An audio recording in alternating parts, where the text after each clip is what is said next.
Welcome into Gamesthetic, episode 166. I'm Alex Spark 3. Hope you're having a phenomenal day today, whatever day you're watching this, whether you're watching it live, watch that fact, let's have fact. We appreciate the absolute hell out of you. I got both the boys with me here in studio. Let's go around the room. Zach, how you doing? How you feeling? I really wanted to burp loudly in the mic right on that note where I know you say welcome to Gamesthetic, because I had one building. You know, I feel like any normal day that would low-key kind of make me mad, but for some reason I really wish you did. Like, I think that would have just been the best way to kick into the show. Besides your burp, how are you? I mean, I'm good. Yeah, sure.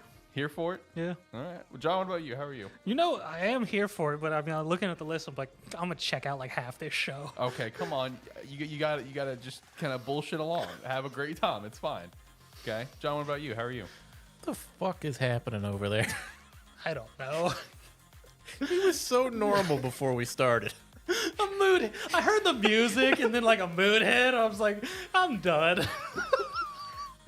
Dude, we're only like 2 minutes into the show. I mean, that's how it is sometimes, man. That is how it is sometimes. I mean, I agree. You know, there are times where I'm done. Like when I get into a call or get into the lobby or get ready to go, I'm like, all right, yeah, I'm checked. Just gonna power through it the best I can. But John, how are you today? Nah, we're here. Yeah, we're here. We're gonna have a good time, just Yeah. a time. You're aiming the bar pretty high there. Yeah, I mean it'll be something. All right, it'll be something. Speaking of something, so next week have a show like normal, and then the week after that we will be on a break for WrestleMania. Yeah. Show is hella back burner because we gotta watch WrestleMania. Zach, we've said this for a while. The fact that we took a break one for Royal Rumble, now the 2-night WrestleMania. That's right, baby. I'm just like, so is every WWE pay-per-view now just a week off? I wouldn't say everyone. No, these Just two the- are different. Just are the the in-season ones? The important ones. So just the in-season ones? The important ones. Okay, so if you come out and it's like, we're taking a break because of Fastlane. We this are next not week. taking a break. No, Nope. that is not going to happen. I will just keep track of I'll throw Fastlane up here in the studio. We'll put it on mute just so we can like, oh, look what happened. But no, we will not be taking off for that one. You know, SummerSlam. We'll see. We'll see what the card looks like. You know, Rock might be there, you know, have a match with Roman. So I don't know. We'll see. You know, we'll cross that bridge when we get there. But yeah, we will be off for WrestleMania weekends. So we'll have an episode next week, and then WrestleMania week, and then we'll come back week after that. But today's show got a few things to just kind of ramble on about. So first, we got some different pieces of Larian news that came out a couple days ago that I did not see as many people chatting about, which I thought was interesting. So that's why I wanted to chat about it. Because for the most part, this is all known stuff. Right. Because I mean, they never outright came and said all of this before, but they had heavily hinted at it in the last year. And now it's like more like you know the lead guy at Larian, Swin, whatever. Did I pronounce his name? Sure. Okay. You know, the armor guy, you know, he came out and he kind of really hammered down and kind of confirmed all this stuff. So we're going to chat about that. Plus a new breakthrough in discs. I want you to know, John, that I saw this and I was like, the fuck is the point of this? so I want you to know that when I messaged both of you about opinions for the title stuff, he specifically asked for this one. And my exact response back was, you really just want to rile John up on physical media, don't you? Yeah. He specifically asked for it. Meanwhile, my reaction was, yeah, I don't have any strong opinions. But yeah, it's a breakthrough on discs. Some interesting news came out this week. I think it was from Live Sciences where I read it, and I thought it was pretty fascinating. So we're going to touch on that. Xbox native handheld is reportedly in development, and then it sounds like John got Dragon's Dogma 2 and has kind of played it a little bit. A little bit. Yeah, not much, but just a little bit. So we'll touch on that, and then a few other things here or there. So I'd say, John, he told me I want a trigger. I just replied with this. Because America. He's just trying to push the good word. What the hell? Push the good word. That's all he's trying to do. I don't know the character's name, but he's from Parks and Recs, with just his face overloaded with the American flag. Just got to push the good word, man. That's what we're here to do today. All right, let's go ahead and jump into stuff. Of course, we'll also shout out our sponsors, Rogue Energy and H Inc. later on in the show. All right. So first, let's touch on the Larian stuff. So basically, what kind of came out through this week in an interview and stuff is that apparently Larian Studios was working on Baldur's Gate 3 DLC, but they canceled it just because apparently the team's heart really wasn't in it. Props to them. Yeah, big props to them. You don't want a half-ass product. Yeah, and I feel like that's with the approach that they took for Baldur's Gate 3, where they sat in the kitchen and cooked. I remember us talking about it last year. It's like, we hope Larian is going to be like one of those examples for other studios. It's like, take your time, make your game, it'll be great kind of thing. And it's kind of the same thing here. They were working on DLC, and instead of just putting one out to put one out, they pulled the plug on it because their heart wasn't in it. Well, it's like even like I'd mentioned previously, like I think it was either about a year ago or over a year ago, they had even said like the potential for a DLC is not likely. Yeah. Just because, and it's kind of the reason why, like, you play Baldur's Gate 3 goes up to a certain level, is because once you start moving past that, like, once you start moving past, like, the level 12 characters and start moving up to, like, around the 14, 15 range, it's impossible to control anything at that point. At that point, your characters are altering reality. Yeah. Yeah. And it's like, so they had already kind of said, they're like, we don't know if we would want to do one, and it would almost kind of need to be its own thing, or like a self-contained portion of it almost. So it's like, the fact that they had even started on one is kind of like, well, I mean, at least they looked at it. They had some concept they at least wanted to try initially. It's like they saw the reception of it and they were like, okay, we'll take a crack at it and then get into it. And it's like, yeah, we're not doing this. Yeah, not feeling it. You know what's funny about this? There was something I saw just actually today about a statement from Hasbro, who owns the licensing to D&D and stuff like that, and more or less them saying, yes, Larian Studios was a great partner to work with, yada yada yada. With Larian saying that they're pretty much done with D&D at this stuff, and them hinting at more D&D games coming through, and a bunch of people just be like, "Ooh, Hasbro, you sure you want to do that? you really want to follow Larian?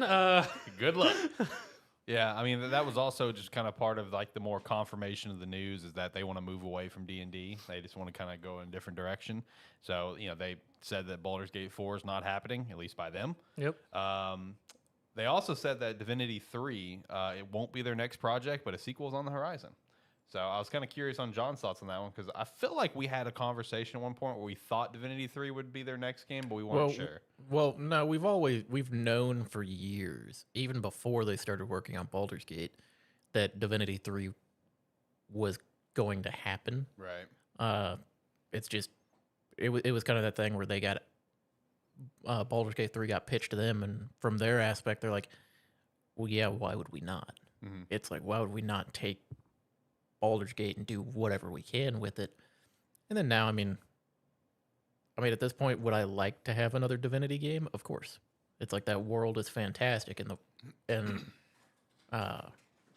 like, whatever they do now, I mean, I'll be 100% on board for, because like, you look at Baldur's Gate 3 and it's like they have all of the character interactions and like storytelling aspects of it.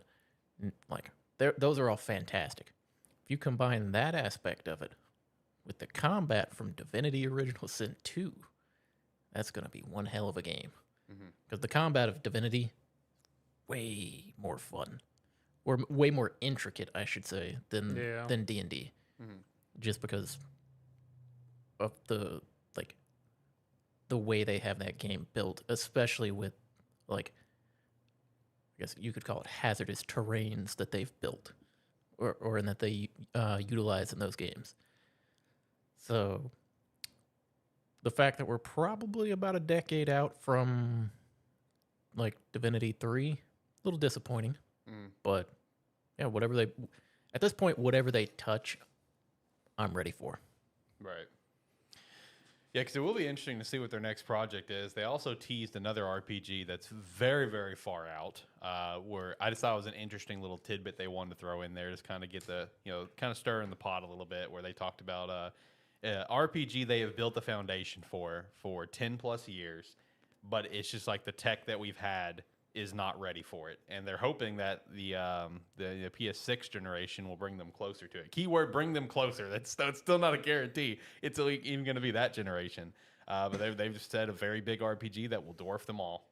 So I mean that's pretty fascinating, to hear what they've potentially had cooking. But at the same time, I hear Bethesda in my head with Starfield. It's like, oh, this is the space game that we wanted to do for like 10 plus years and stuff. But with Larian, I mean, they've got such a solid track record. It's just like even though Divinity 3 won't be the next project, this whatever this RPG is God, like PS7 generation potentially. It's like whatever they're gonna do, it's like they should cook, right?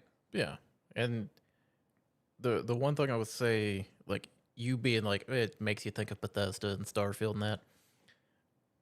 I wouldn't think that way, because with Larian, it's probably less about the actual vastness and size of the game, and probably just some crazy mechanical interactions that they want to have in the game that they just can't get current technology to work on. Mm-hmm.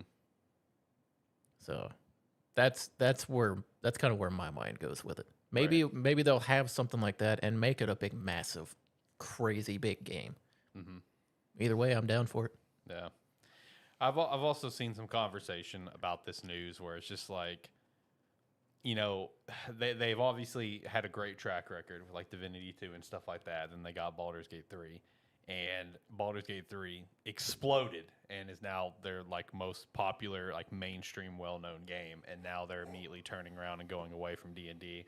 I saw a conversation of where it's just like they blow up with this game, and now they're immediately turning away from the fans who they've now pulled in for this game. And I'm just like, I don't agree to that. I don't agree to that. Because I would say that's a misinterpretation. That seems more like a mindset of somebody who became a fan of theirs through Baldur's Gate 3. It is. Because it is. Yeah, because if you look back at Divinity Original Sin and Original Sin 2, which are their two other biggest, most successful games, it's not that they're turning away from... It's like they're turning away from D&D because the D&D rule set doesn't allow the freedom in combat that they like. Mm-hmm. It's like they're bound by like the rules and trying to keep as honest to them as they can. Whereas in their own worlds in their own games, they can do whatever they want to, and it's just the freedom that they have there.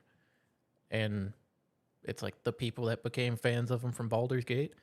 The good news is, whatever the next game they build or that they make and they build up and everything, I mean, it's gonna have the experience from Baldur's Gate 3 that they worked on. Yep. It's gonna be another CRPG. Let me tell you that. Right. It's like they have decided years ago that's the type of game they wanted to make, and they're gonna make it regardless of what anybody else says.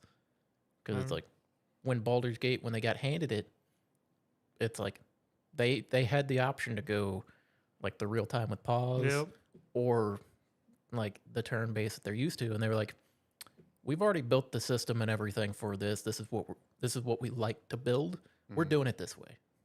And at the end of the day, people loved it. I mean, and they, as you said, and they have Divinity Original Sin and Original Sin 2, which are all solid games in their own right, along with Baldur's Gate 3. So, I mean, consistent track record. Each one did have a bit of development time, which is evident when how solid and polished they've released. Mm-hmm.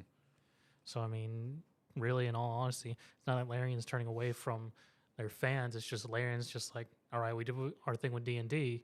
We're going to continue doing what we're doing, just in less restriction for us. Yeah. They just want to keep being free and keep doing their thing, because and it is the mindset of it's like they've got a proven track record and stuff. So like, let them cook, because like they're an independent studio. You know what I mean? Like, they're gonna cook. They're gonna do their thing. And it was funny. I got sent this. It was a TikTok, and I was reading some of the TikTok comments about this as well. And someone brought up Andromeda, and I'm just like, it's like Andromeda's not a bad game. It's just not what you wanted. Yeah. If it didn't have Mass Effect in the title, the game could be reviewed a lot better. Like if it was just like a standalone game, I think it would have been better received than what it was. I think that's a different conversation. Yeah. When it comes to this, it's like I think Larian, them being this independent studio, because like let's say like in Andromeda's case, like yes, you got BioWare making it, but you got EA breathing down their neck. Yeah. You know what I mean? Like you have Larian just to do their thing. You have Yeah. Larian just to do their thing and cook. Well, it's like when they got offered to do it. It's like any other studio or team of developers could have been offered to do it. There's a reason why they went to Larian is they were like, we want to. It's like we want to make Baldur's Gate 3. Who is the most successful team at making this type of game right now? Mm-hmm. Oh, let's go to the masters of it. Yeah. Because it's like a lot of other studios will.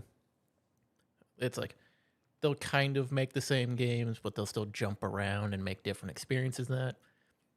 Larian is like, no, we're gonna give you. It's like we're gonna give you a 3-act game that's like an RPG, deep turn-based combat, and a lot of open environment to explore. Go have fun. Pretty much. So, yeah, I mean, whatever they're gonna do next, it's gonna be fascinating to see. Gonna keep a lookout for it. Divinity 3 not happening for a while. I think it's okay. Whatever they got's coming will be fine. All right, before we move over to our next thing, let's give a shout out to one of our partners here, Rogue Energy. You can use the referral link down below. Promo code Sparky30 to get 10% off your order. Pick up the hydration, the new chill line to help you relax, help your anxiety a little bit, as well as the energy flavor, whether you get it in the powder or the cans. It's all fantastic. I recommend the black cherry lemonade for the cans and for some tub. I'm a fan of the Rocket Pop. Boys, what is your favorite flavors of the energy tubs? Great popsicle. Great popsicle. Okay. All right. Rocket Pop's up there, but it might be the pink lemonade. Pink lemonade's good too. Which, to note, Rogue did finally get their restock as of yesterday. So they got restock of black cherry, grape Okay. popsicle, blood orange, pink lemonade, Mm-hmm. and there's one other tub I can't remember. But Was it strawberry kiwi? no, they weren't out of that one. Okay. Strawberry kiwi is one of my favorites too. Sour candy is also good. Sour candy's the last one. Sour that came candy out. is also good. And So if anyone's been waiting for restock, it just hit. So yeah. And for the hydration, the dragon fruit mango is one of the best hydration drinks that you can make with the powder that I've had out there. Radiant orange. Huh? Radiant orange. Radiant orange. You let me try that. That was also really good. Yeah, Radiant orange. Is it Radiant Rush? Is that Yeah, what it's Radiant Rush. Radiant Rush. Try that. Dragon fruit mango. If you want some hydration, no caffeine, and then try the new chill flavor as well. Or if you want to be kind of basic, you can just get the fruit punch because that's also really good. You can't go wrong with fruit punch. It's and also you can't just- go wrong with grape. You can't mess those up. It's just really good. It's one of those ones where I'm like, why switch when that one's just good? Right? I feel that. Yeah, my shelf right now, just because they've been out of stock, is strawberry kiwi is my energy. Then I just have a shit ton of hydration flavors around it. Hydration flavors are great, man. Pop those in the Then afternoon, my in the evening and bullshit stuff. snowstorm and ruby. Oh yeah, where it was the same thing. Yes. The same thing. Oh, that's funny. That's unfortunate. I need to get some more Rogue soon. I still have a little bit of the strawberry mango from the summer. I wish that was just a permanent flavor, man. That one is awesome. I love that one. I wish that the one tiger's slaps. blood would disappear. I'd get rid of the tiger's blood for strawberry mango. Tiger's blood's not bad, but give me strawberry. coconut. I like coconut stuff. Oh. Yeah, I love coconut stuff. Coconut stuff's great. I'm a big fan. But yeah, give me strawberry mango though. Strawberry mango. Ooh, buddy. I hope that comes back this summer. I got to pick me up some. All right, let's hop over to the next thing, boys. New breakthrough on discs. So I want to throw this in here just because I thought it was really fascinating because it opens the question of physical media. And could it stick around? Because John is anti-physical media. But It's not that I'm anti. It's just I'm pro digital. Okay, all right. No, I did really think that there was an interesting article that I went through and stuff, and I watched a couple videos on it because it did kind of just pop up in my head. It's like, man, we really have just been rocking with Blu-ray for like what 15 years now, Yep. like with no advancement. I mean, I Blu-ray mean, there's started like, Ultraviolet as well, yeah, which like, came out after Blu-ray, but I mean, you don't really hear a whole lot about it. no, like we've rocked the same stuff for a long time with zero advancement. So it's just like it was a pretty fascinating thing. So basically, you can check this out. I think it was from Live Science. I think is the article. So just look up Live Science, optical disc, and you should be able to find the article, and it's pretty fascinating. But scientists have developed a new type of optical disc that can increase info storage capacity to petabit level, which is 125 terabytes, or a combined capacity of 15,000 DVDs. That's a lot. These optical discs are durable and inexpensive, but for it to be at a commercial level, the writing speed will need to be improved and more energy efficient. They talked about in the testing that they went through, just the kind of laser that they used and stuff like that. They're going to swap to a different laser to see if how much faster they can make the writing speed and everything to try to just increase everything about it. But I thought it was a really fascinating thing that came out because obviously, physical media is dying off in gaming and in movies and stuff like that. Since this is a game show, we'll talk about the gaming aspect of things. But digital, it is more convenient. I think we can all agree to that. It is more convenient. But the problem with digital, and we see it all the time, is that you don't own your games. Shout out to the Ubisoft guy. Get comfortable not owning your games, and that's where people like myself and Zach as well. It's like, we like to have physical copies because we actually own the game. I love if I can get physical, I'm going to get physical pretty much all the time. Zach's a big collector's edition guy. And obviously, if you get a collector's edition, you want a physical copy. I hate getting a steel book and no physical copy. That pisses me off. It's so stupid. It's just weird. It's so dumb. But it's just a really interesting thought because also you look around the landscape, even in like the 360 PS3 generation, we had select games that were 2-disc games. Yep. And now in this generation, there are still games that come out that are 2 or even 3-disc games. Actually, I think we have our first 4-disc game. Might not be first, actually. There was probably a 4-disc game way back in the day, I think. Maybe one of the Final Fantasies or something on PlayStation. I could be wrong. But Most of the Final Fantasies on PlayStation. Yeah, but like Baldur's Gate 3 for Xbox, it was going to be 3. I think they bumped up to 4 discs. But you have the entire game on disc, which is interesting.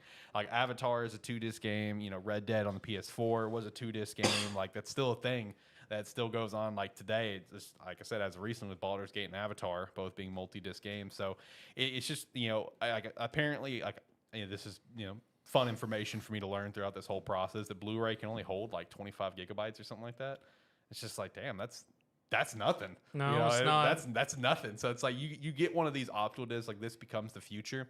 And it's like you could put like your 180 gigabyte Call of Duty all on the one disc. You could literally put Baldur's Gate 3 on one disc. Yeah, exactly, which is insane.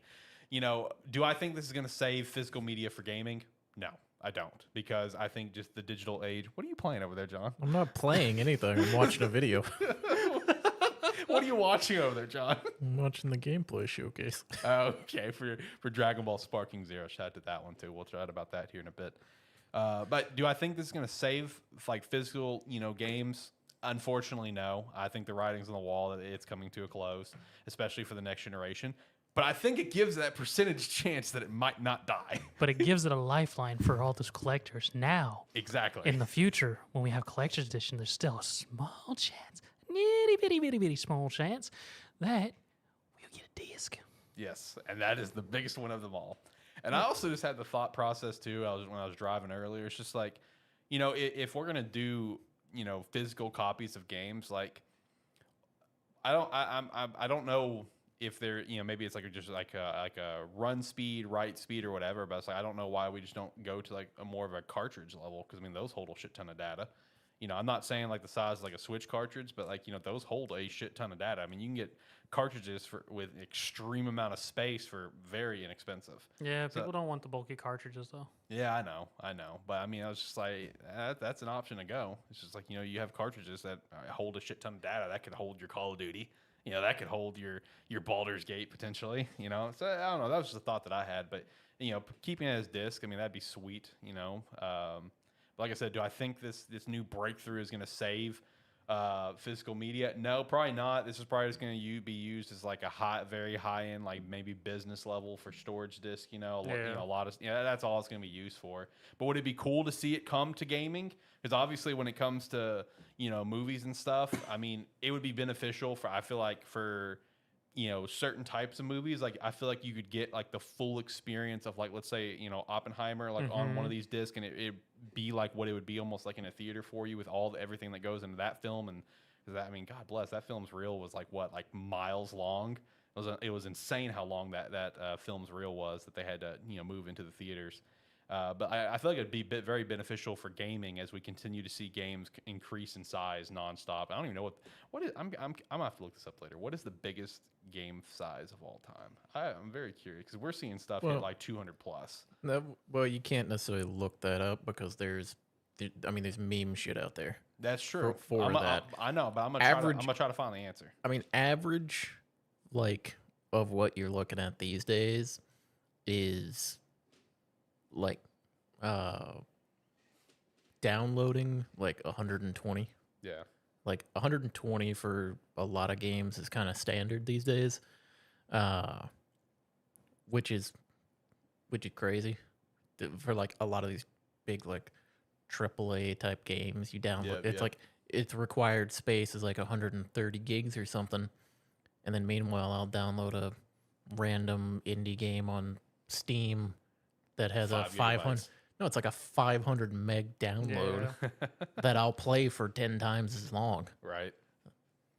But yeah, it's like, I mean, hell, it's one of the things that's frustrated me for the past few years, especially moving away from physical, is since all the consoles and everything didn't have, I mean, they've all had like, what, 250, 500 gig drives in them? Yeah, Yep. yeah. You get to download 4 games. Yep. It's like, that's been the worst part. That has, yeah.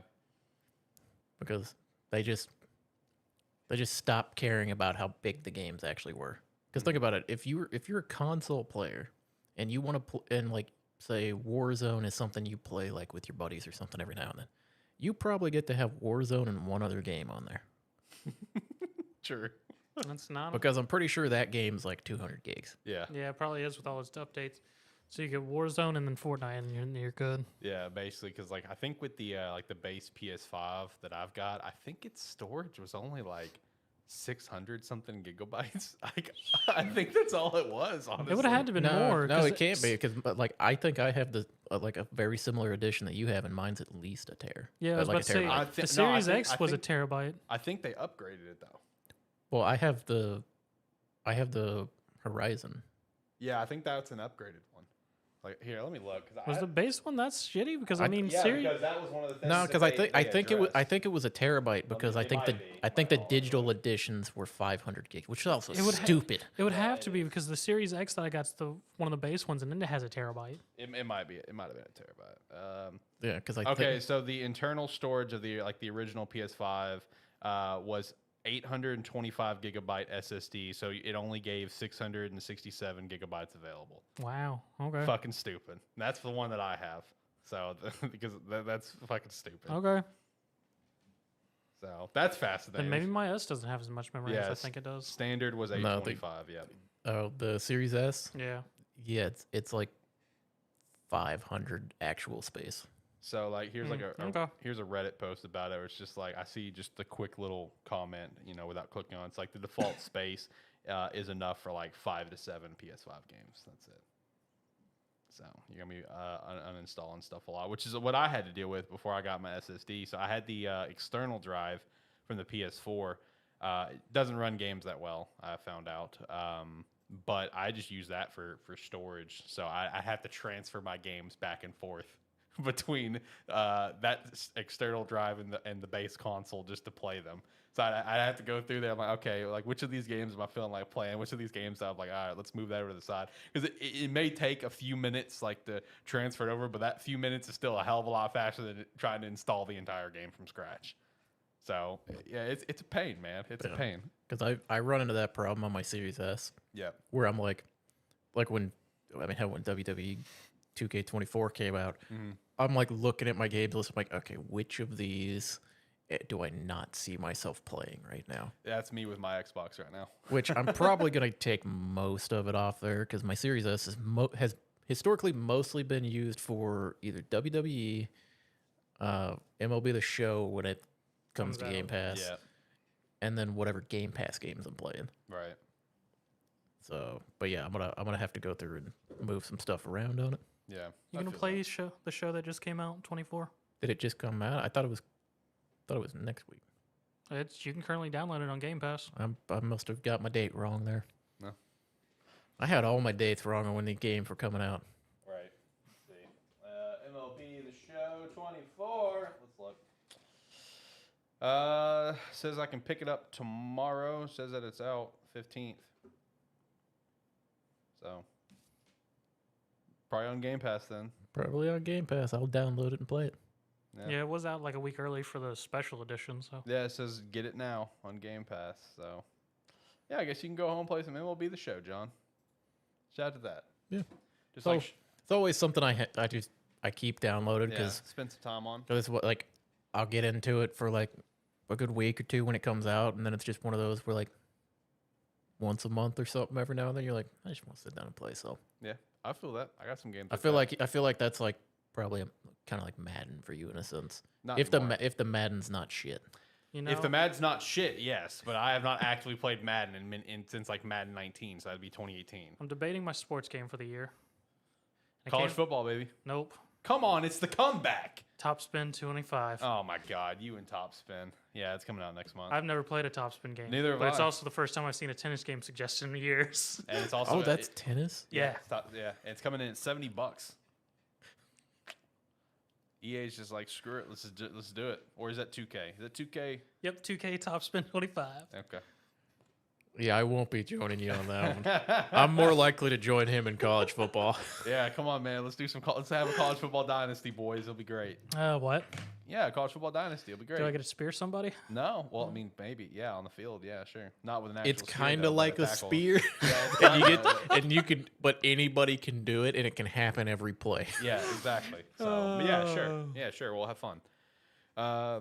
Don't promise that. I'll have fun. I'll have a great time, assuming the game's not Madden with a college skin. As soon as it's not Madden with a college skin, I'll have a great time. I'm looking forward to it. Just like I'm looking forward to seeing the potential of these new discs. You know, we'll see if That's what you guys were talking about. yeah, we'll see if it saves physical media. I don't think it will. I would like it to possibly save it, but I think the whole industry, if it can become readily available even before this generation is over, I would say there's a slight chance the next generation of gaming could still be disc-based and they be using these. If it can become readily available before then. For commercial Question. use. Yeah, it's for commercial use. If it does become readily available, but using that disc increases the price, are you okay with that? Like the game price? Yeah. Yeah, because I've already accepted that next generation the game's going to go. Like I'm in the boat personally. I don't think we're going to see a 70 to 80 jump. I'm going to go ahead and just set myself up for like max like levels, and I think games are going to be like $100. Like legitimately, I really, really do. I think we're going to see. You know what's a gonna massive piss jump. me off? $100 games. No, if they increase the price of physical games for this new disc, and it increases my digital price, That's fair. that would that shit needs to stop. That's dumb. if that reasoning is why they increase prices, and then it increases my digital price, I'm gonna be pissed I don't blame you. I would be too. because that shit keeps happening. It does. Digital and physical prices, man, are the exact same, and I can't get behind that. I can understand it in most, like for most games when it's just we're gonna release it. You have two options to buy it. Yes. It's like I don't expect them to give me like a $5-10 discount or something. Mm-hmm. But at the same time, if the only reason you're citing the game price going up is going to be this new disc, my fucking digital price better stay the same. I agree. But yeah, to answer your question, yes, I would, because I'm already expecting another price increase. I don't think we'll be $70 games in the next generation. At the least, we'll be 80. At the most, I think we'll be 100. 99.99. That's what I think it's going to be. It changes nothing for me. I already buy $300 games. Eat a dick. I'm He just- does though. He does. I'm just saying though, do- it wouldn't he change does. anything for me. Man, think of how good some of these like games that are already coming in at $40 are going to be. I know. Think of how good that's going to feel when A they game's try to $100. when they try to sell you the same Ubisoft game that you've bought for the past few years. Yep. Again, With just a for- new skin. Yeah. and they try to sell it to you for $100. Yep. Man, I can't wait to see Madden price. Speaking at of, what is $99.99. our slightly off topic as we move past disc. What is our March game that popped off? Because we had Helldivers in February, we had Power World in January. That's a great question. I think it's just like Helldivers just still continued on. I did see a lot. I did actually see a decent amount of articles, but obviously it did not reach Helldivers or Power World level. But I actually did see a decent amount of articles saying that that one game that you chat about, the Diablo Last Epoch. Yeah, I did see a lot of articles about that. It's like Last Epoch's the next big pop-off game. And I'm just like, is it though? Yeah, that's interesting. I like it. Could we debate Unicorn with how well it's done in Asian markets? You know, I think you could because man, it continues to sell out. So I think Unicorn is up for debate. Honestly, it's I guess you could just say it's Dragon's Dogma too. Hey, how well did Unicorn sell? It's sold out. Yeah, it sold out multiple times. But how many copies? How many copies of that? Fair. Yeah, because if we're gonna get down into the nitty gritty with it, I mean, Balatro sold over a million units in the first week. That's true. And it was so successful that it's moving to iOS and Android now. Yeah. Another one, I'm gonna throw another one into the ring because it's blown up quite a bit with the big update. I would even, it's not a new game, but you could even argue Stardew was one of the games of the month because of the big new update that came out. I think an update. Yeah, it's a big update. There's like once a year, like once every 9 months, he does one big massive update to the game that gets people excited. This one is apparently the biggest one that he's ever done. Like to my understanding, from what I've read in articles and obviously the hype of my girlfriend and stuff, this is like the best way I could make it like make sense in my brain of the hype behind it. It's like this is going like this 1.6 of Stardew is like Cyberpunk 2.0 basically. Like it's just like a whole bunch of new shits added. That was kind of the understanding that I got. Yeah. To answer your question though, Zach, I don't think March had any particular like massive pop off games. It kind of had like good games. A bunch of good games that just like they didn't necessarily pop off to the level that the previous months had, but within their communities and then kind of reach beyond what they typically would, did very successful in their own right. Like Last Epoch did very well, and it's still continuing to do very well, but the audience for that type of game is smaller. Yeah. I would say Dogma could be up there in the conversation. People are saying that's Game of the Year contender. Yeah, but it hasn't come out, so we haven't seen if it's actually going to pop off or not. Dogma's out. As I said, it just came out. Oh, I thought you said okay. My bad. I mean, we still got a week. We still got a week to kind of figure it out, see what's looking like, see what's going to be the pop off game of the month. But yeah, it may not have the big pop off like the previous 2 months. So anyway. All right, let's give a shout out to our sponsor, Agent Inc. You can use the referral link down below and pick up a jersey, whether if you just want to get the Sparky 3 branded jersey, AniMan Plus, ATFS, or Gamesthetic. We also got a couple hats in there. We'd appreciate the extra support. We got the best jerseys on the entire website. Agent Inc. is a phenomenal company to get some merch from. Look at those jerseys. They're so cool. Big fan of Agent Inc. Use their referral link down below. We appreciate that support. We got hats? We do have hats. There are 2 hats. How are you just now picking this up? He said this for years. I don't listen to him. Wow. Wow. You could have said something. If you said hat to me before, I'd pay attention. I've been saying it forever. Yeah, but by the time you get there, I'm zoned out. For literally 2 years. Well, I mean, I told you guys what products we were going to have before it launched. Not always. He's got you there. Okay, that's fair. You may have told one of us. I thought you told both of us because you do that every now and then. I do. It's my B. But he's literally said the same spiel for 2 years, John. Yeah, I don't pay attention when he goes into ad mode. Here, let me do it again. No. Shout out to our sponsor, Agent Inc. You can use the referral link down below, and you can pick up one of our 2 hats. You can pick up one of our 2 hats. Yeah, we have the Sparky 3 hat, or we have the ATFS right hat. Now. Then you can go pick up a jersey because they're great jerseys, and we recommend you getting it. Yeah, I don't think we keep anyone after that. Yes! It happened to someone else. Oh, we need new mic stands. Help us out, anybody. Buy some Agent Ink. We need new mic stands. Technical difficulties. I noticed it was like that for Zach's, where Rick fell on Ricky again recently. Oh, did it? Yeah, and when I went to go look at it, it's because there's a screw right under there that it was placed on, so it's like flush on the desk. Yeah, look at that. I feel it. Yep. So I felt it move earlier, and I was like, I'm just not going to touch it anymore. Then you touched it. And then, and then the lightest touch made it fall. That's what happened. I mean, it's fallen on Ricky more than anyone. All right, like it's fallen on you like what, maybe once or twice. Yeah, well, once after Ricky, and where I just looked at it and went, what the fuck? This has happened like 4 times to Ricky, where like we'll just be in mid-show and it just falls down. It's always funny to catch it on camera too. I've got a clip of it. Anyway, all right, let's hop over to our next topic, kind of touch on this, then we'll move on to, Dragon's Dogma 2 briefly, and just really whatever else we want to shout out. This is one that we've always kind of touched on here or there, especially after like leaks and just general reports and stuff. I thought this was kind of a little interesting, quick little topic of that. Xbox native handheld is in development. Jess Gordon has recently claimed that it is currently being worked on. They have new prototypes right now that they are working on. It's fully native, not cloud device. I mean, look, if it's like a fully native Xbox, handheld, I think that's a big win. Not do the PlayStation Portal. We saw the reports that PlayStation was considering maybe making a native device as well, which we want. We want another PS Vita or whatever. We want that.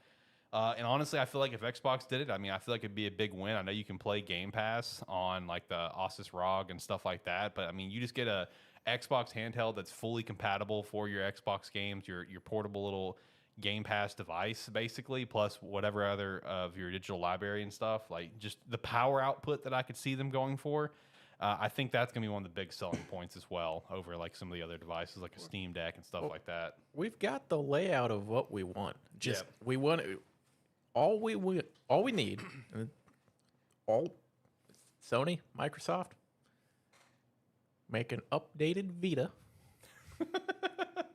native to your current consoles that can do. It's like upgraded. Maybe not whatever. Or it's like if you want to use like your own little cartridge or whatever for it, fine. But make it native where it can do like for Microsoft Game Pass as well as its own stuff, and have access to your library, PlayStation, your PS Plus catalog, everything with that, and its own catalog and everything, access to all of it. That's all make that and be able to play its own stuff on it. And that's all I'd care about. Yeah, me too. Don't give me something where it's like I gotta it's basically a Wii U. Yeah, don't give me something where it's like I gotta be at my house using it, or it can only do certain things, or it's not its own device. Give me something that I can take with me, that's its own device, that's not relying on anything I have already. Yeah. And I'll be happy. Yeah, no, me too. Because if they came out with that, I'd 100% pick it up. Like I want that. I would love that. I'd love take my PlayStation on the go. Take my Xbox on the go. That'd be awesome. It's crazy that this many years later, the developers are kind of like, huh, man, that PS Vita thing really was a good idea. Right. That's kind of that's what I'm saying. It's like that's really what they're trying to. They're trying to emulate that now. Yeah, that thing had an OLED, baby, back in the day. Like it was a 2013 release or something that had an OLED screen and everything. That thing was ahead of its time, man. That thing was ahead of its time, and it's just they didn't support it. How many like true Vita games was on there? You know what I mean, as well. Not many. No. Even with like ports and stuff, they didn't have a lot. No, just the support for it was lackluster. So come on, Xbox. You got these prototypes in development. Let's see it, baby. Give me the Series V or whatever you're gonna call it. But looking forward to that, man. I would love an Xbox native handheld. I've wanted one for years. We've had the cracks that Sony's taken, and hopefully Sony's gonna take another crack at it, like the reports say. Because they can make a gorgeous device in terms of like screen and power and stuff. Because the Portal, while it looks kind of stupid with the DualSense thing, it's in terms of like screen and power and what it brings to the table, not bad. Just overpriced. $200 is too much for that thing. If it was $100, I'd pick it up. 100%. I think that'd be pretty cool to have for $100. But 200, buddy, no thanks. That's also going to be the big thing about this Xbox native one is like, what's going to be that price point? You know, if it's like a true native device and stuff, and I can play everything, I'd be more inclined to spend like $200 on it. You know what I mean? But if it's just going to be like a PlayStation Portal 2.0, but the Xbox Portal, I'm good. $200, no thanks. $100, you got my business. Yeah. If it's just like a Portal for Xbox and that, I mean, can it come with my Game Pass subscription?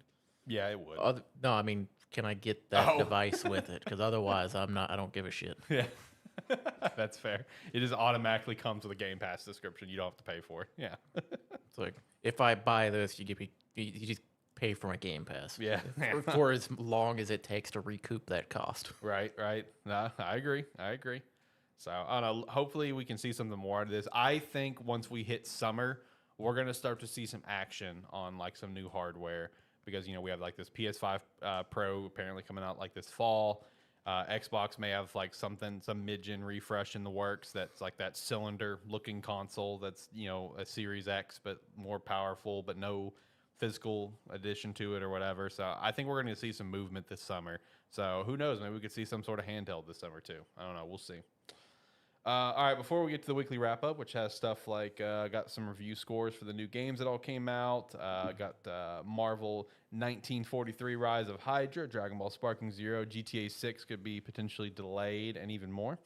Boys, any shout-outs that we want to kind of go over? John, how's Dragon's Dogma 2 the little bit that you've played? So, it's kind of funny because you mentioned, like, people are already saying it's a Game of the Year contender, and I was kind of sitting here, I was like... Yeah, I saw your face. I was like, really now? Granted, I may not be far enough in to get that feel from it. So it's a great game so far. Right. It's a beautiful game so far. I do not see it as a Game of the Year contender, at least to the point that I'm at in it so far. Mm-hmm.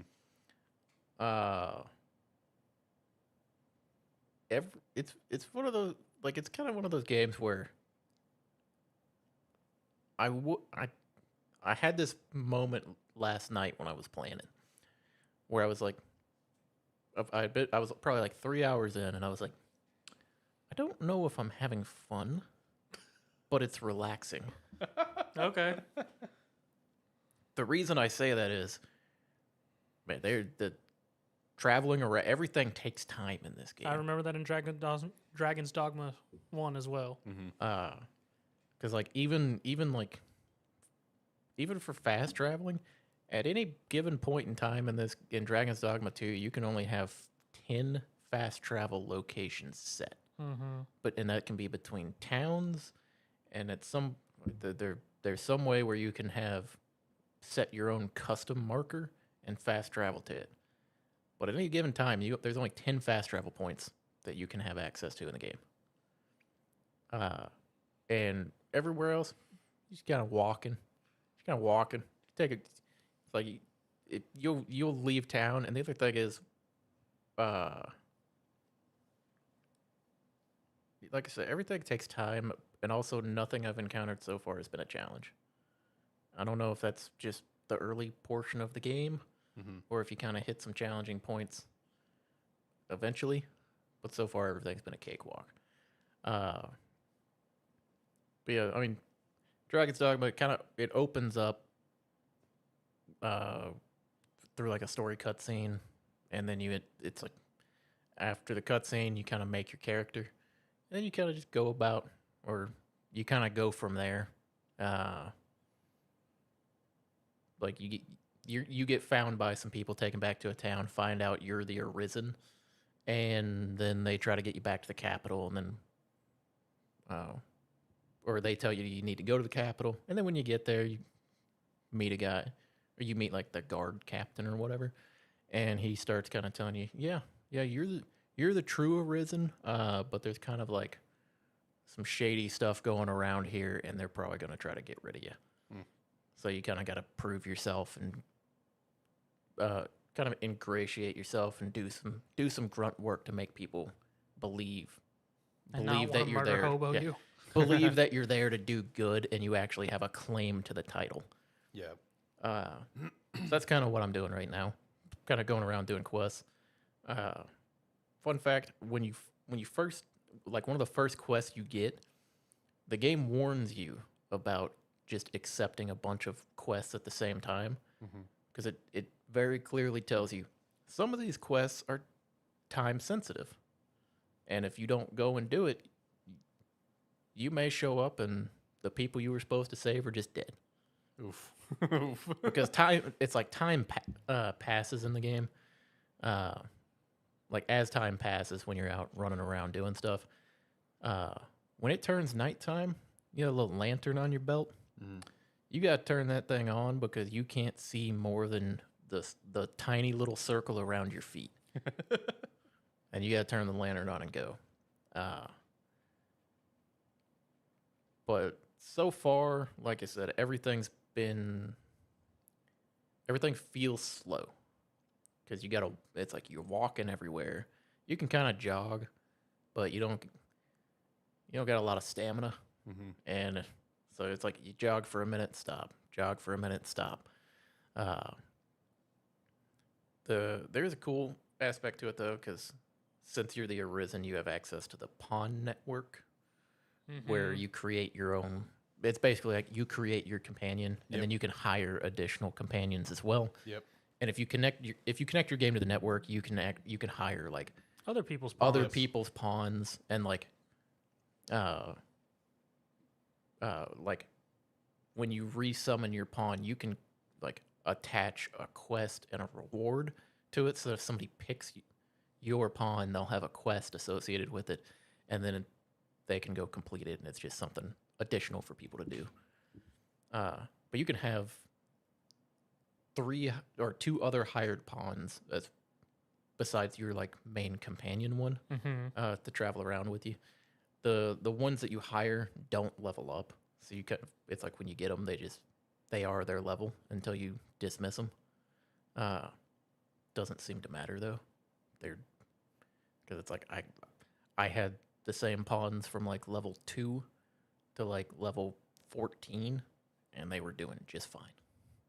I eventually dismiss them because then the new ones or the ones you can get at higher levels and stuff, they just have more gear, more stuff. So just kind of swapping between them as I level up now. Whenever I come back to town, but yeah, I'm enjoying it so far. Like I said, it's something where like for the first 3 hours, like I said, I couldn't tell if I was having fun. But it's relaxing to play because I can relate to that. Because half the time I've spent I'm just walking along a path, or I'm walking through the woods, occasionally broken up by fighting some goblins or fighting a cyclops or fighting a minotaur.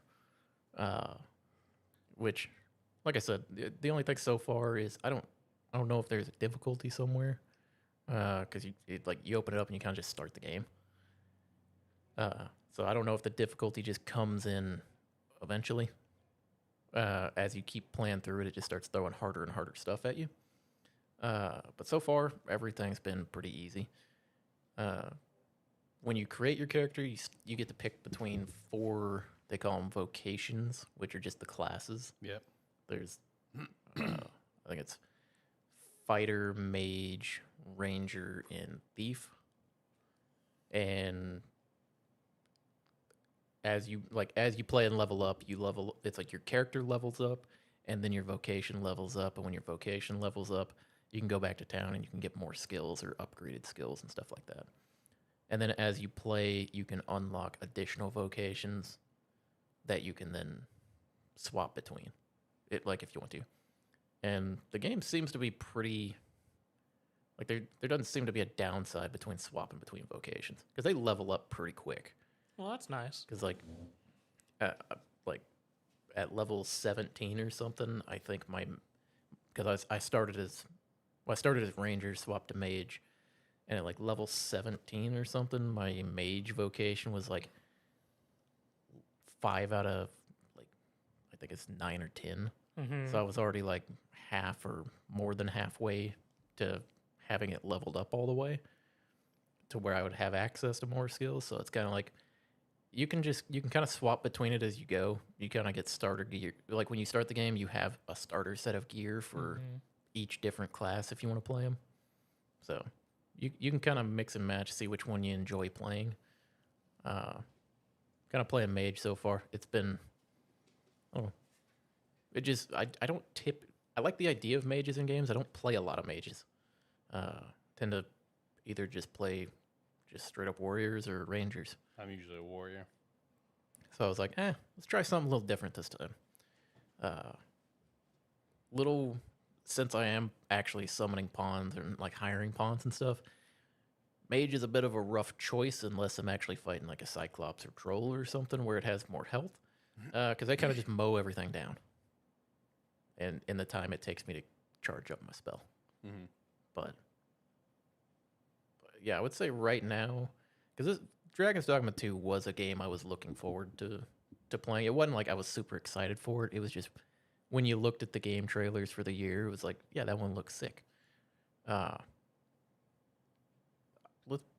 not disappointed in buying it, but it's also like I didn't have a lot of expectation. I just thought it'd be a good game. Right. So far, it's been a good game. It's just been slower paced than I imagined it based off the trailers, which isn't necessarily a bad thing because this is it's kind of become a like sit down and play. Like you can sit down and play it for a longer session and not really notice it as much because while you may sit down to do like one or two things, it'll take you a while because you're walking all over the place, walking through the woods, exploring a little bit. It's got more of a relaxing feel than I was expecting playing it. Also, the game looks fantastic. And I am playing it on PS5. Okay, all right. That one is on my pickup radar, just like Rise of the Ronin. I was going to get Rise of the Ronin yesterday, and I was going to play that and talk about that a little bit today, but I'm going to be a little responsible right now. I'm not going to pick up another game at the moment. Still got to work through Unicorn that I just picked up recently, but I will get Rise of the Ronin sometime here in the near future. What about you, Zach? Anything you want to shout out? Zenless Zone Zero just opened up. People can request access for the next network test. Okay, shout out to that.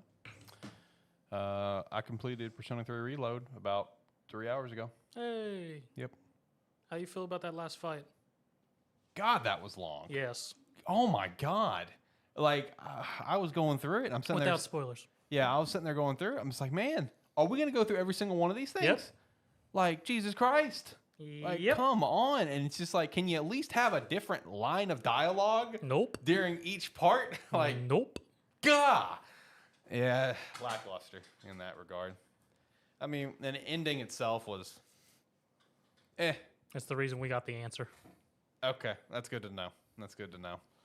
So I will say this game, while really enjoyed it, solid like 9 out of 10 game, it did not hit me the same level as like Royal, where it's like when I finished Royal, I immediately started my New Game Plus.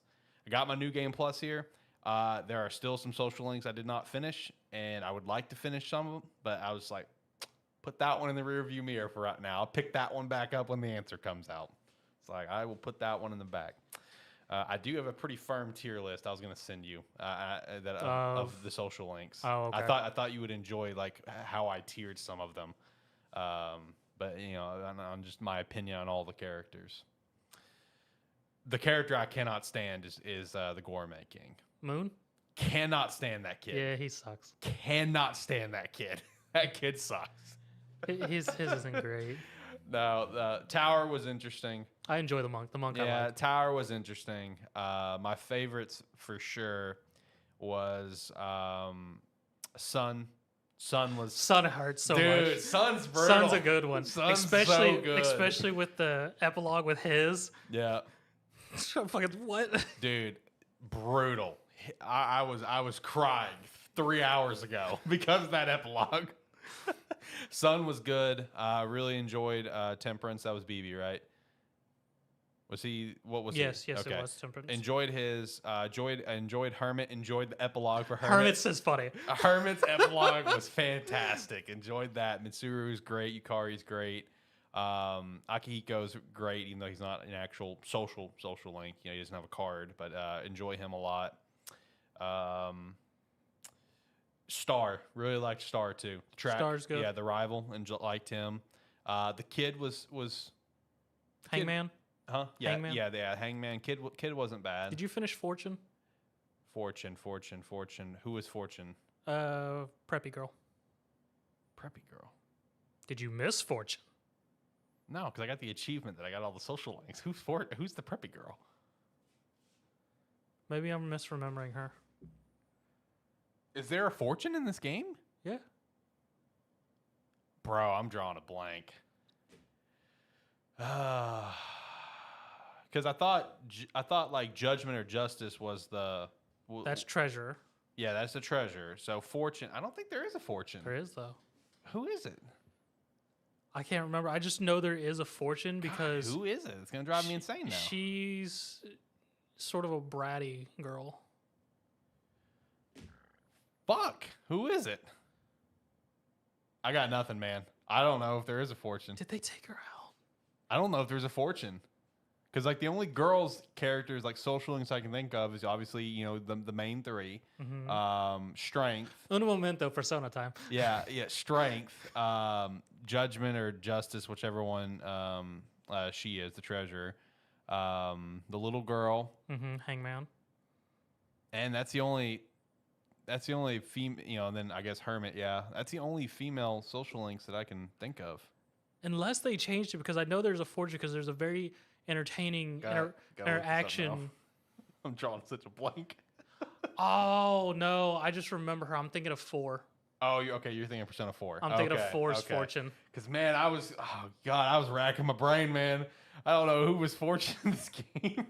There is a Fortune, though, but Yeah. it isn't a girl. It is a guy. Who's Fortune? I can't remember off the top of my head because I know I don't really enjoy that one. All right, hold on. Because there's got to be a Fortune because there's one for every Oh, card. okay, there is Fortune. It's the art club kid. Yeah. That's Fortune. Okay, all right. I would have never remembered that because in original 3, you had a choice between either doing art or band, and I did band. Oh, okay. The same with the physical club. You could either do kendo or track, and I did kendo. Oh, that's actually pretty interesting. Why'd that get taken out? Just because there was really no point to it because, I mean, track is usually what people win, and same with the art. It was the main choices and really didn't change anything other than just backgrounds. Oh, okay. Well, anyway, we'll stop boring John with like Persona with talk. P3's female pro tag, you can either join swim or volleyball. Oh, okay. All right, we'll stop boring John. But Persona 3 Reload, good game. Really enjoyed it. Not one that I'm ready to hop back into right now. I'm ready to move on to either Unicorn Overlord, even Persona 4. Understandable. It was very much built for a one go. It really is. Because the last thing I'll say on it, in terms of that, because I was talking to Christina about it, it's just like the one thing that really I feel like kept me like so drawn into each stage of the game in Royal is that each stage had such like a different implication. You know what I mean? Where it's just like the first one's like you really just the game really heavy hands you to make you want to hate him right out of the bat. Yeah. Plus, you have to save yourself from being expelled. Then it's, you know, just kind of building on your own hype, saving yourself, saving the palace ruler, saving a new teammate. Like, you know, you have like clear, like, and meanwhile, Tartarus, it's just like, all right, just go to the top. Just do your thing. And if you ever go back to 4 Golden, you'll actually see some startings of that because they do that with 4. That's the gist that I've got from just like videos and stuff. But I mean, I'm gonna probably start playing 4 Golden here soon because I bought it for Switch. It was also, $10. I have a really fucked connection theory for all these games. Okay, I'd love to hear that. But I think that's the only shout out that I have. I can't think of anything else. Still touched on Unicorn Overlord here or there. Still really enjoying it. Just kind of in the grind sesh right now. You know, that's where I'm at on it. I did remember one thing about Dragon's Dogma 2 that I forgot to mention. Is the game has falling damage. I've seen some videos on it. And Gravity takes John once again. No, I didn't die from it, but let me tell you, if you do, there's a very like weird window where fall damage takes place. because I've jumped off ledges, and in some cases I take falling damage, and in others where I thought I shouldn't, where I thought I should, I haven't. If you trigger falling damage, it goes hard. Yeah. I saw a You may only think you're falling like 6 feet down, but if you trigger falling damage, half your health is gone. I saw a TikTok involving, they were playing and they were riding on. I guess it was just one of the monsters. It was like a griffin or something. They were riding it, trying to fight it, and it got really high up in the air, and it kind of like made like a movement, and they fell off, and they're just falling through the sky. One of their companions caught them. He just perfectly just catches them and places them on the ground. I'm like, what is this game? Like, what are the odds of that? I did have a moment where I was fighting a minotaur, and it came over, like it charged at me, swung its axe, hit me with it, and then sent me flying up in the air. And I'm sitting there and I'm like, really? It's like, you're not gonna kill me from the swing. You're gonna make me watch myself fall down before I have to reload this. That's funny. But yeah, there are some things in the game too, since you mentioned griffins, it reminded me. Yeah. I don't know if some of these are scripted events or if it can just happen. I think it just happened. Because I'm just walking around and I clear out a little goblin camp and I'm in there like walking around looting chests, and all of a sudden the ground, like my screen shakes, big rumbling, and there's a giant griffin.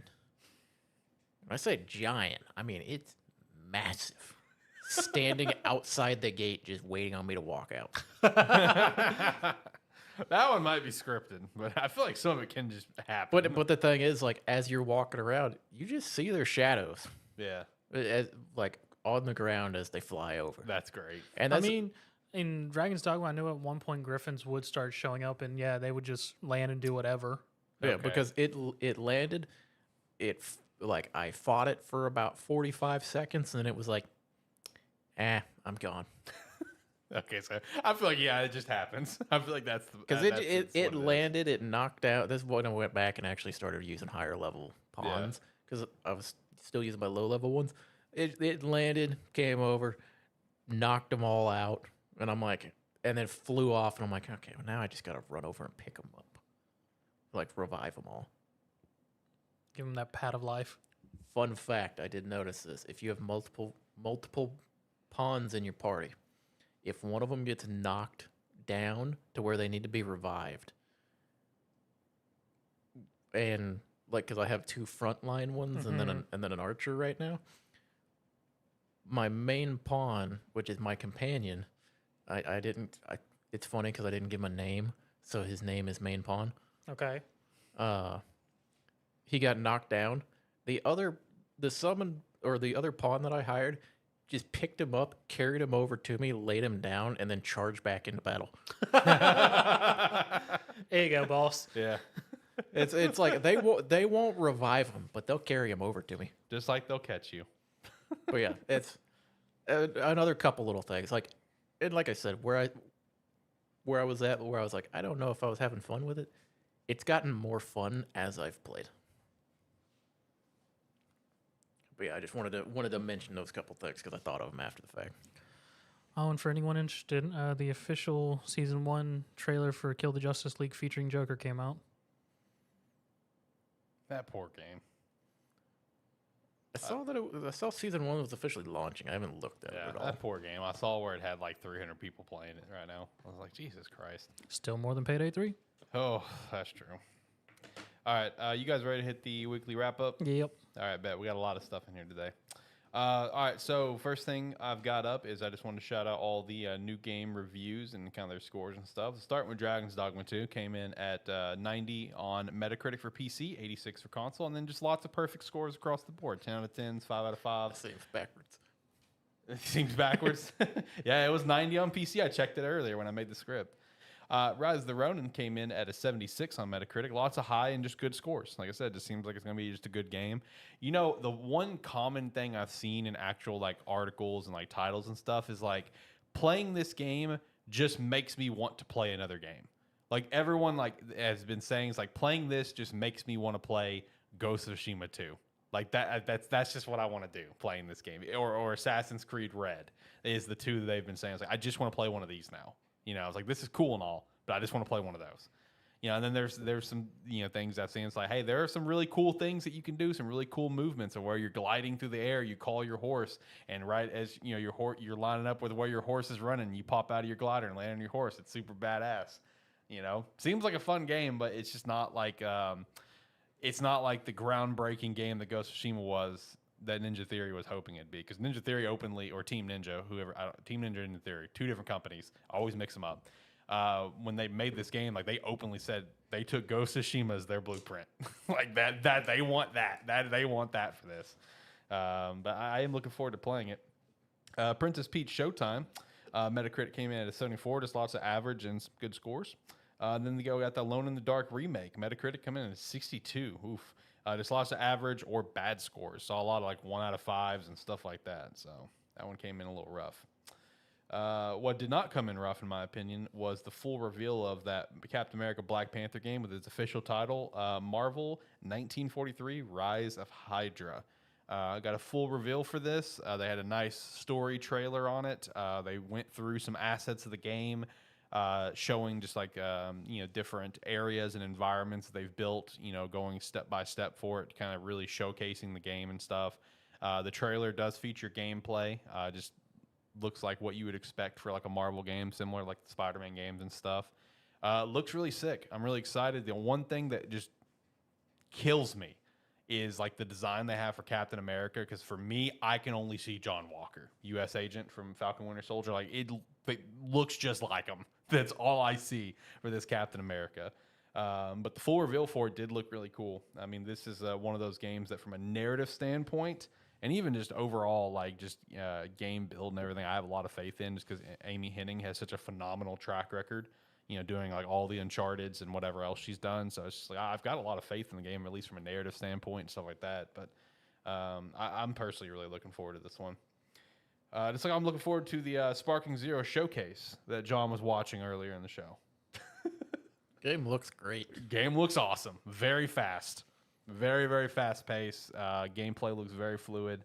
The showcase they did this week was showcasing like like this power versus speed characters and stuff like that. And game looks awesome. I'm very excited. Don't know when it's coming out still. Yeah. Just sometime this year. Yeah. I mean, this is one of those games where it's like it's for a niche audience. Yeah, It's like, this isn't going to be one of those games that's going to take over the world. You think we get a free DLC of Toriyama fighting? I hope so. I'd love to see a Dragon Ball version of Toriyama. That'd be great. Be awesome. Yeah. This is a game that, like, us in particular, yeah, very excited for. I mean, the internet's pumped for it, but it's still a niche. Yeah. It's like still a niche. The internet's pumped for it, but it's like, it's also the small part of the internet that's been waiting on it waiting on some new Dragon Ball game. Yeah. I saw that they're going to release, I think, another DLC for Kakarot, and I'm just like, yeah, I was going to mention that. Yeah, like, what's next? I was talking to Josh about this. Shout out to Josh, where it's just like, man, these games like Kakarot, Xenoverse 2, and even his game, Pirate Warriors 4, just continues to live on with DLC, because Pirate Warriors 4 just had, I think it was Rayleigh just got added recently, or Garp. I think it was Garp and Rayleigh both. So it's just like, that game, how old is that game? Would you know off the top of your head? You're the Warriors guy. Like, it's got to be at least like what, 5-6 years old maybe? Pirate Warriors 4. Probably about 5, yeah. Yeah, and still it's like Xenoverse 2, where it's just like still got content coming out for it. Dragon Ball fans and One Piece fans, man, honestly, they eat pretty good in the gaming department. I made a joke to Josh, like, only in the East. Yeah, well, yeah, and over here too, they still do pretty well. I mean, the Pirate Warriors games are pretty fun. Yeah, Odyssey was good and stuff like that. Yeah, but I mean, for the most part, we get like one game every few years, and then it's like, okay, we satisfied your desire for a new game. Now go play this one game that still lives on. Yeah, basically. But no, I made a joke to Josh about it. It's like, man, only if Naruto could get that same treatment. Instead, we just get some crappy port up of a game or a Xenoverse wannabe that nobody wants to play. that still gets updates as far as I know. Shinobi Striker, I think is what it called. That still gets updates, unfortunately. I just in that Storm Connections was just a shit storm from the get go. But anyway, next thing we've got is apparently GTA 6 could be delayed into 2026. Now this report's from Kotaku, so this is one where it's like it's 50-50 on if they're a crockpot full of shit or not.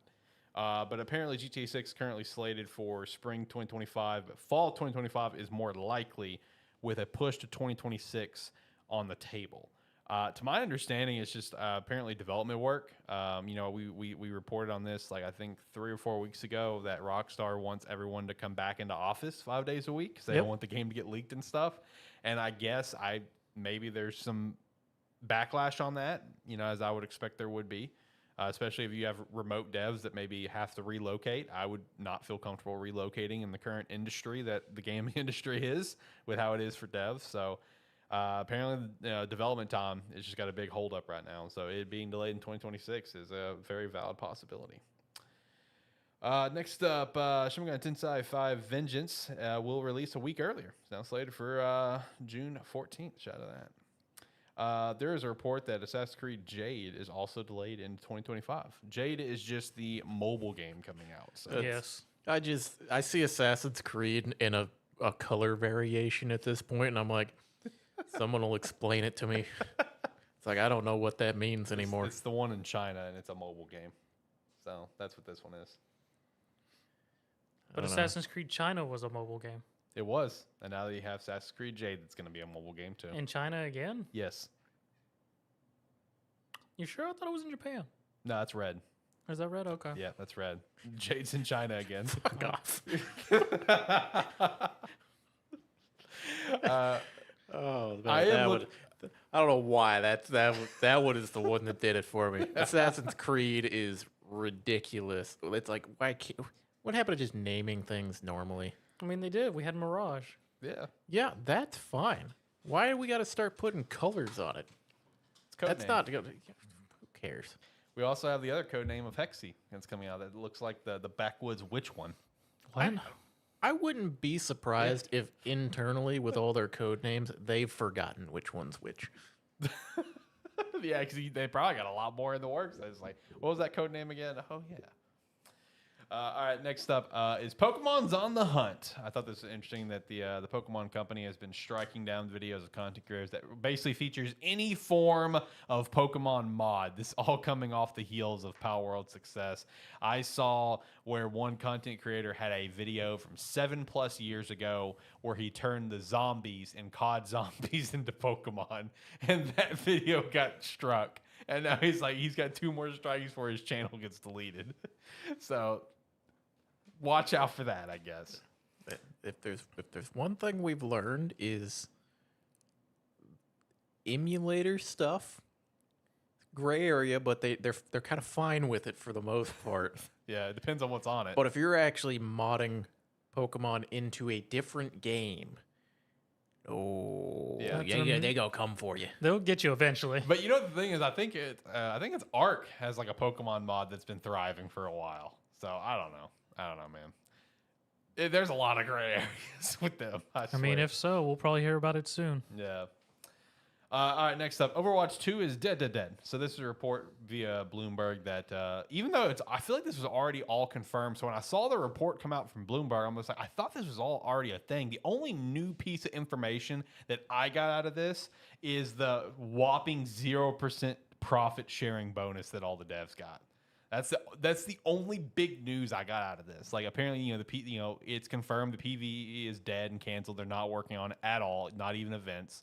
I thought that was already a thing. I thought that was already confirmed. Previously, it was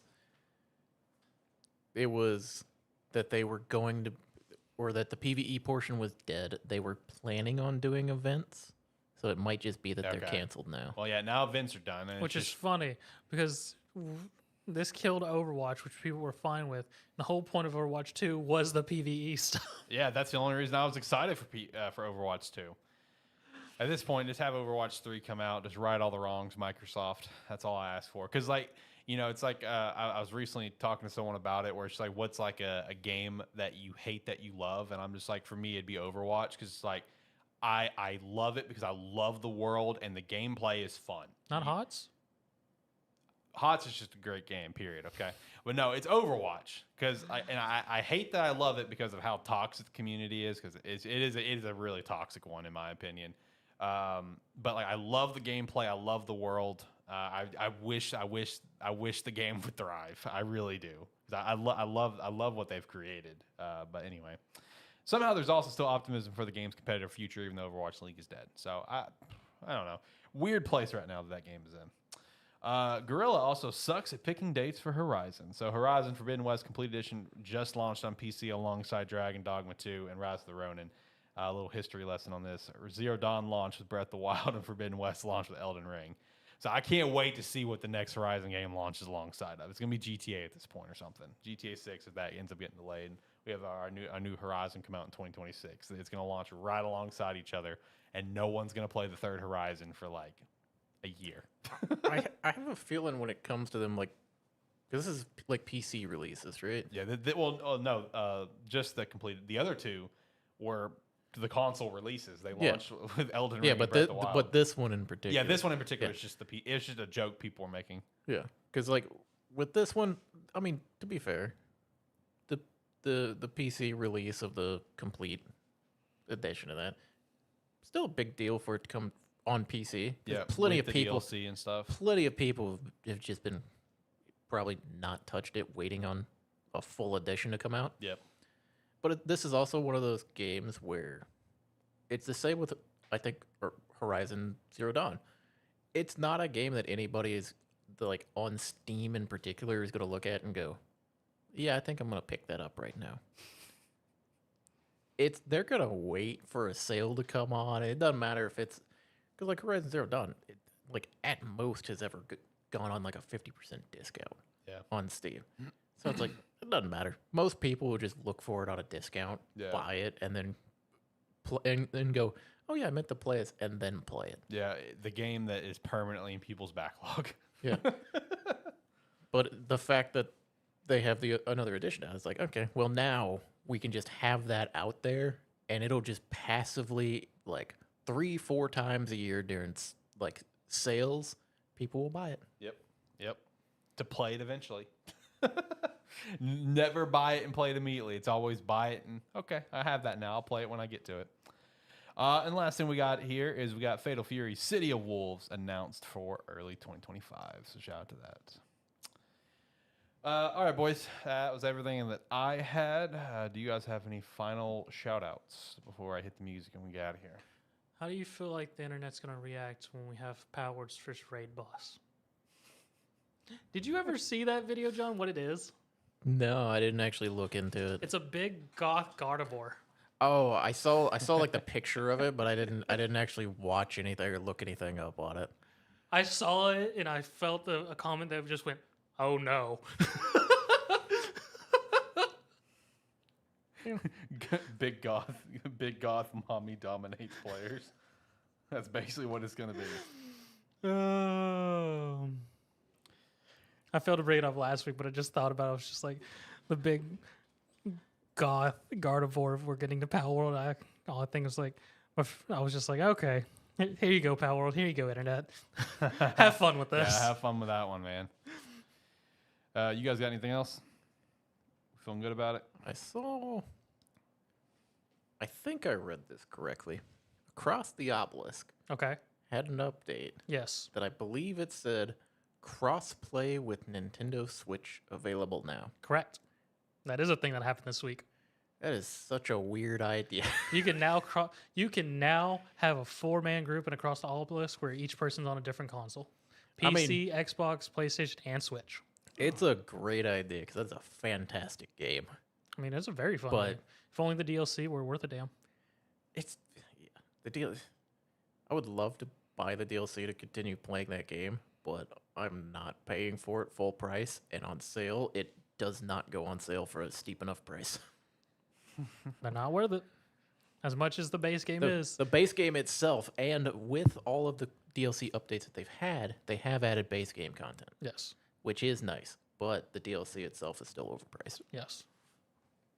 But yeah, I saw that earlier. I was like, that is, good on them for going out to not only putting it everywhere, but allowing you to play with everyone everywhere. So just wanted to shout that out. I don't think I got anything else. All right, let's hit the music. Let's get out of here. Like, comment, subscribe, whatever your platform allows. It does help. I don't remember what tangents we went on, so if you liked one, comment. All right, do everything he said and more. And if you liked what you saw here, we do these live streams about every Saturday at about 6 p.m. Central Time, so come check us out then. Just be wary, we will be taking some time off in a couple weeks. For WrestleMania 40. It's going to be great. Can't wait. But anyway, yeah, make sure to also check us out on our website, spark3.com. You can sign up for free or sign $5 a month. We appreciate your support.